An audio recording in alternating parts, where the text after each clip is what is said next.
Let's run it back to January 31st, 2015. Anderson Silva versus Nick Diaz.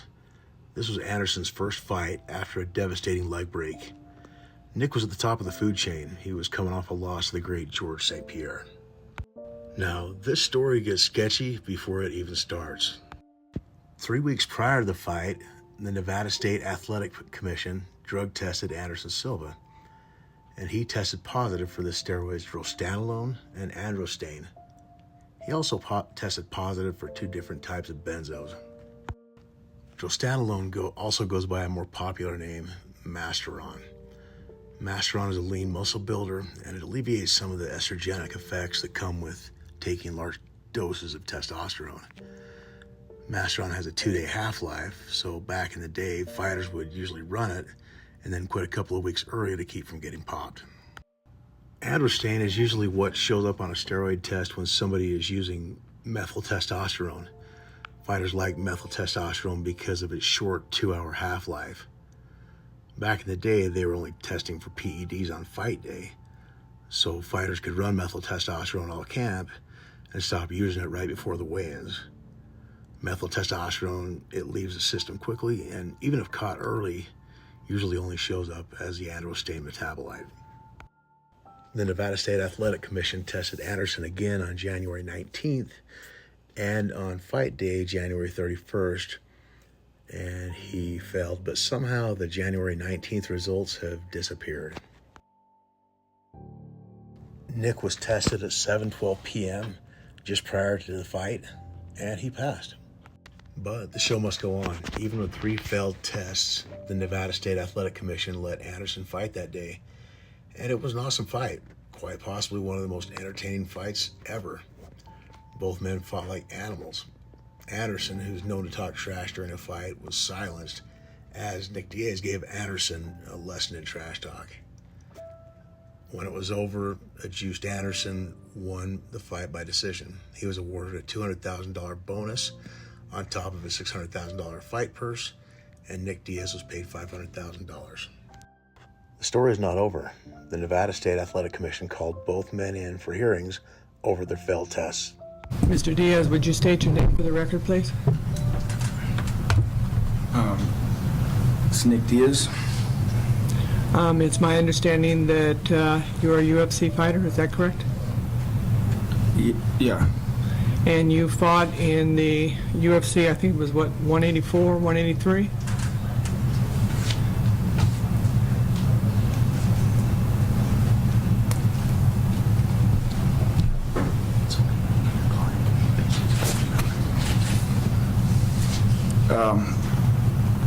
Respectfully, I'm not going to answer the question. And the reason why? The Fifth Amendment. And do you have reasonable cause to believe that you are going to be subject to criminal prosecution? Same answer. Fifth Amendment. Fifth Amendment. Okay. And has there been any announcement of any criminal prosecution against you? Same answer. Fifth Amendment. Do you consider yourself to be an unarmed combatant? Same. Fifth Amendment. When did you first learn that you were going to fight in UFC? I think, like I said, I think it's 183. It was the fight that was on January 31st of 2015. Fifth Amendment. It's my understanding that based upon announced reports that you would have learned at least by July 30th of 2014. Is that correct? Fifth Amendment. Now, you were aware that if you were going to fight in the state of Nevada, that you would have had to provide a clean test upon reapplication before the State Athletic Commission, correct? Fifth Amendment. And what did you understand that clean test to require? Fifth Amendment. What efforts did you take to determine if, in fact, that you could produce a clean test? The Fifth Amendment. And did you understand a clean test to require you to be under the acceptable levels for marijuana testing, The Fifth Amendment. as well as every other prohibited substance, both in competition as well as out of competition? Fifth Amendment. Now, did you have difficulty producing a clean test? Fifth Amendment. Did you go to the a laboratory and provide a urine sample and ask to see the results of that urine sample? Fifth Do Amendment. that excuse me. Mr. Chair, if I may make an objection, a standing objection. It's abuse of discretion. Mr. Diaz is going to answer the same question, the same answer to every question. The only purpose for this exercise is to create a spectacle to embarrass him and to undermine his exercise of constitutional rights. And we want to put the commission on notice that that's our view. We appreciate that very much. One of the things that I'm trying to do is to make the appropriate record that in this civil proceeding, which we're in, is a civil proceeding, that we may infer a negative or an adverse response to the question that in fact that is given in response to a question for which the Fifth Amendment is asserted. So I'm going to continue as far as to make the record here, please. Mr. Diaz? Well, respectfully, we disagree with your interpretation of the laws, and albeit you may be governed by your commission's regulations, I believe the United States Constitution and the Nevada State Constitution trump those regulations. But proceed with your misinterpretation of the law. You know, at some point in time, somebody's going to tell us if you're right or I'm right, so... I believe so. I agree with you, so I'm just going to go ahead and continue to make the record, all right? Yeah. Now, Mr. Diaz, back to my questions to you. Did you take any efforts then to determine if in fact that you could provide a clean test upon reapplication before the State Athletic Commission? Fifth Amendment. Did you wait to submit an application until January 28th, which was only 3 days before your fight, because you had difficulties providing a clean test to go along with the application that you intended to submit to us? Fifth Amendment. Between your license date of January 28th of 2015 and your fight night on January 31st, did you consume marijuana? Fifth Amendment. You had a physical on the night of the weigh-in, did you not? Fifth Amendment. One of the ringside doctors performed a physical examination of you as well as you filling out a pre-fight medical questionnaire, is that correct? Fifth Amendment. Did you read that pre-fight medical questionnaire? Fifth Amendment. Do you read English? Fifth Amendment. Do you understand English? Fifth Amendment. And you understood the question that was posed on the pre-fight medical questionnaire. Have you taken or received any medication, drug, cream, inhalant, or injection, whether prescription, over-the-counter, from anyone or any place in the last month? Your response was no. Was that a true statement? Fifth Amendment. Was that a false statement? Fifth Amendment. Were you intending to provide false information to this commission? Fifth Amendment. Within 30 days prior to your fight on January 31st of 2015, had you consumed marijuana? Fifth Amendment. On the day of your fight on January 31st, 2015, did you consume marijuana? Fifth Amendment.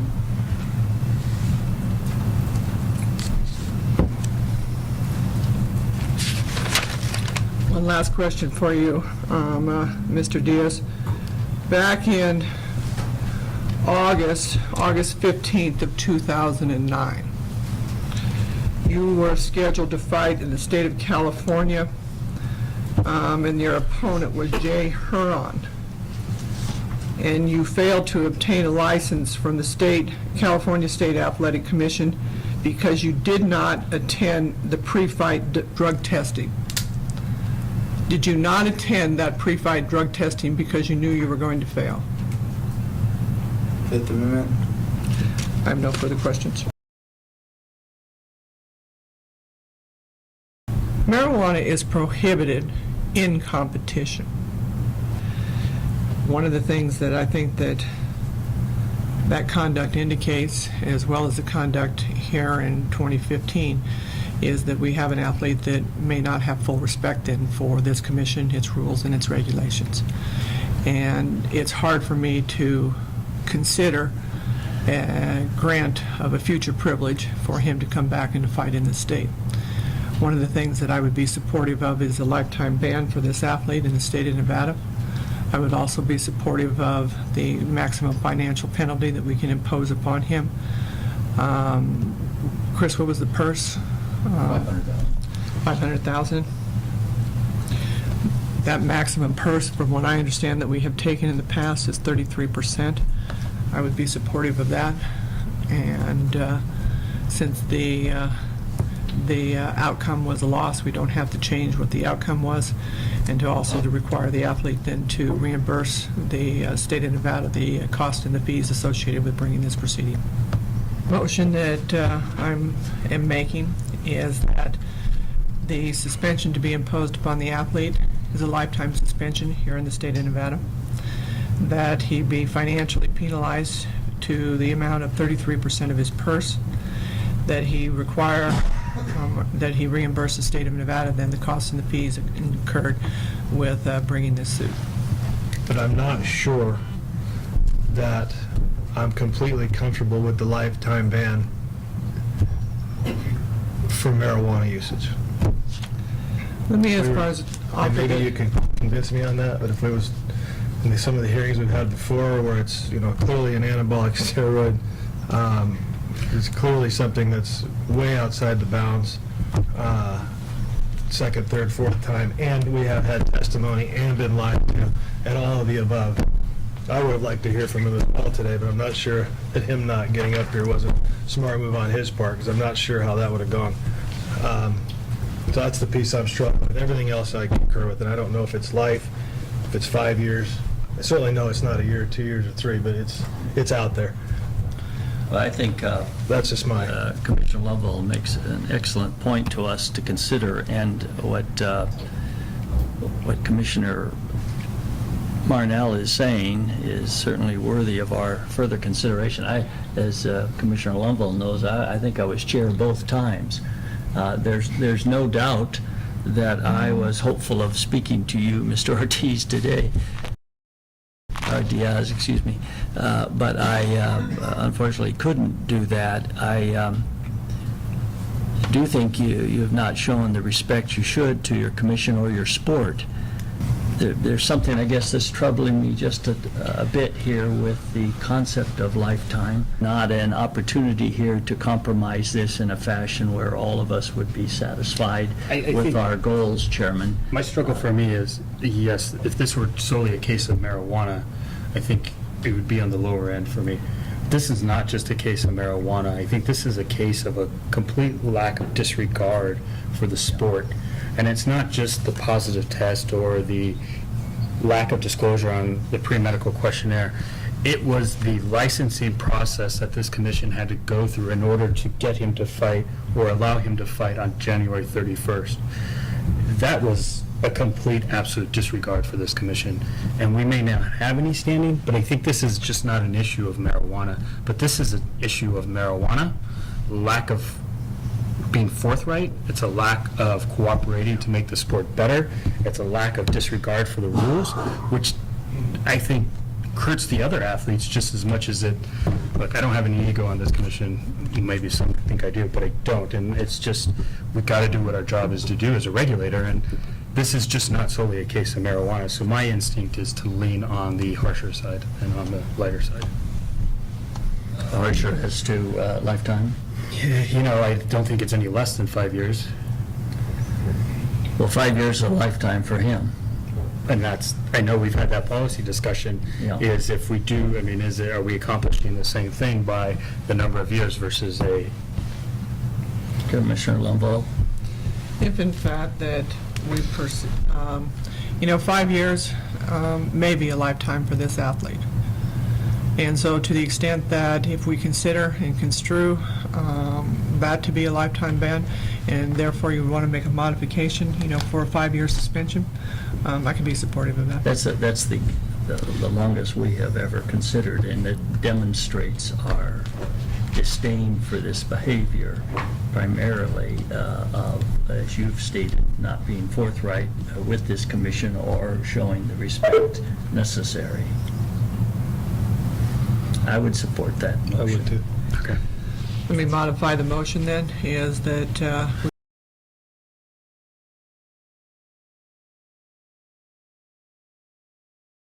So let me just ask a clarifying question. If we do suspend an individual for a 5-year period of time, does that include the right to attend events in the state of Nevada?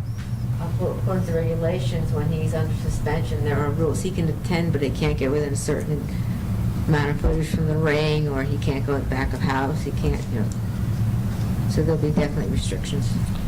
In other words, he could not, it's my understanding that he's not supposed to be within certain parameters so that it appears to have an influence then upon what may be going on then in the octagon or within the ring. That's correct. Okay.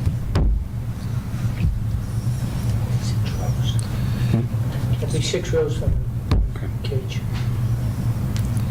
So from this perspective, if we make a modification to the suspension, make a motion for then a 5-year suspension of this athlete, 33% of the purse, which was $500,000. Is that correct, Mr. Eccles? Yes.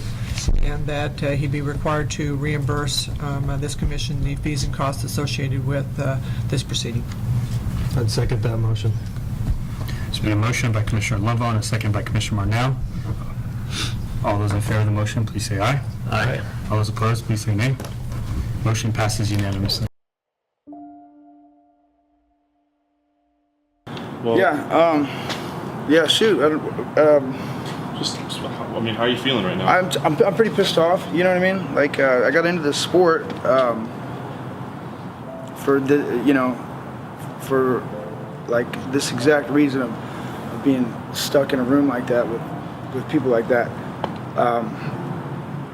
First of all, this sport, this commission, and everybody, they've done everything they can to keep me from being all the way on top, where I should be. They've did everything they could to keep me from proving to the world that I'm the best fighter in the world, which I am. They want to have nothing but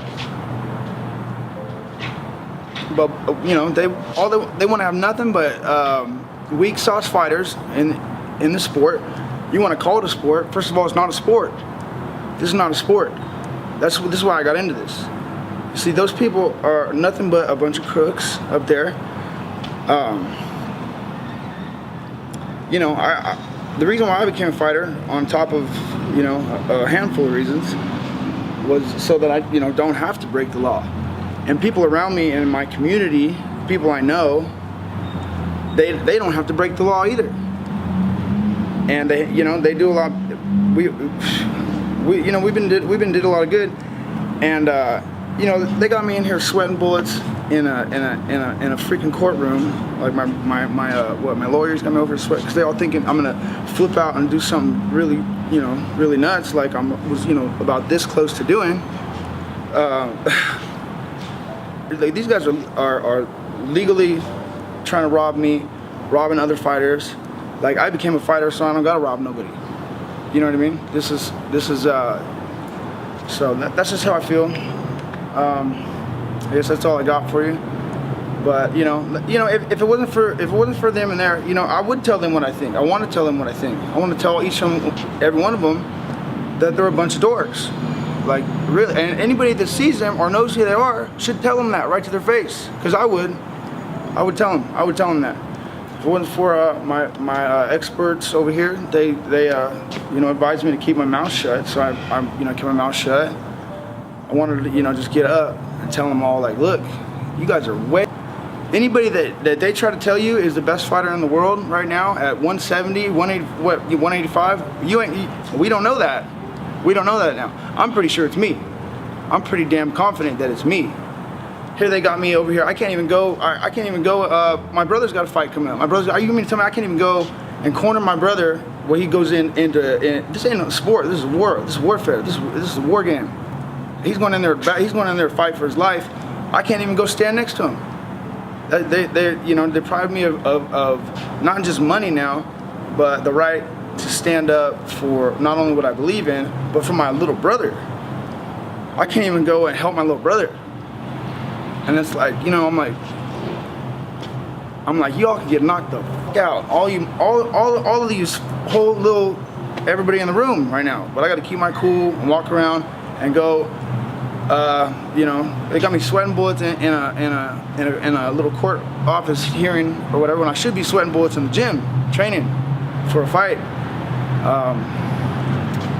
So let me tell you, if I had that fight right now, right this second, I will win that fight. Because that's how I feel.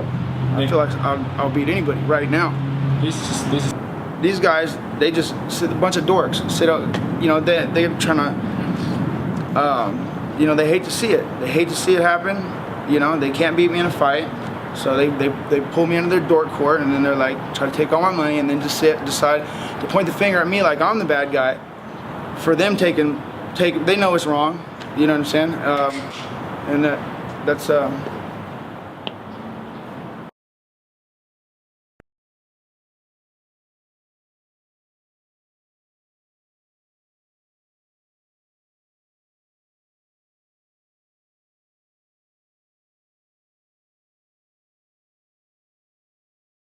Do you see something very wrong with Anderson Silva getting a 1-year suspension and you getting a 5-year suspension? that's ridiculous. I never did steroids in my life. That's another thing I'll tell you right now. I know all the fighters, and they're all on steroids. All you are on steroids. I already know that. Everybody knows that. I'm the only person in this sport, for the most part, that ain't on steroids. Now that there's new rules in effect, yeah, you got guys that they're not on steroids right now, but they used to be. They've always been on steroids. I don't do steroids. I don't break the rules. You know, and the rules and I didn't break the rules now. I tested under, and my old tests were, I'm pretty sure that they were under the new limits too. So, I don't know, I guess that's all I got for you.